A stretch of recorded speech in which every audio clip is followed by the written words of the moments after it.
وزیر معارف و علم تاجیکستان محمد یوسف امامزاده روز 12 فوریه در پی نشر خبر فروروی بم یک مکتب سردار مرکز مطبوعات وزارت احسان سفرزاده را برای شناسایی با وضع مؤسسه تحصیلات میانه عمومی رقم 31 نویه عبدالرحمن جامی به جای حادثه فرستاده است. مرکز مطبوعات وزارت با نشر 35 عکس از جای حادثه خبر داد که بر اثر این حادثه شیفت یک صنفخانه و اتاق کاری دیرکتور مکتب رقم 31 فرو رفته است. در عکس‌های نشر کرده وزارت دیده می شود که شیفت گلی بنا فرو رفته، مردم چوب و تخته ها را از زیر خرابه ها بیرون کشیده ایستادند. بنا به اطلاع وزارت معارف و علم، مکتب رقم 31 از 3 بنای تعلیمی عبارت بوده. بناها متناسباً سالهای 1957 1967 و 2011 ساخته شدند.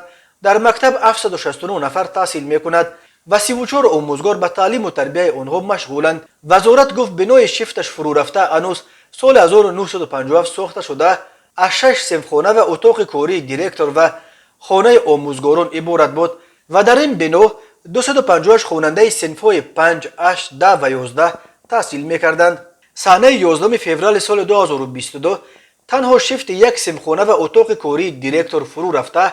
قبل از فروروی تمام خوانندگان و آموزگاران حجت‌های ضروری و میز و کرسی‌ها از بنا بیرون کشیده شدند.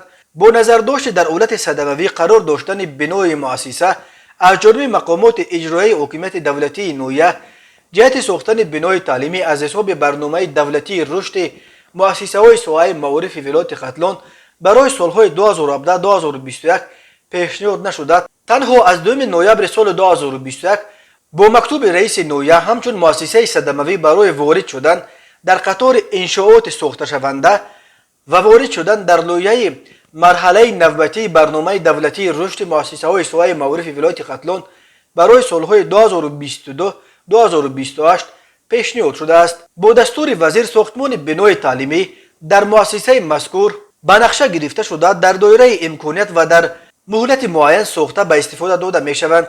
گفته می شود در اطلاع وزارت معارف و علم تاجیکستان قبلا رادیوی آزادی خبر داد که پس از نصف روزی 11 فوریه بنای مکتب رقم 31 در دهه وحدت نویه جامی زمان فرو رفته است که خوانندگان در مکتب حضور داشتند، ولی چند لحظه پیش از خراب شدن بنا صنفخانه ها را ترک کردند.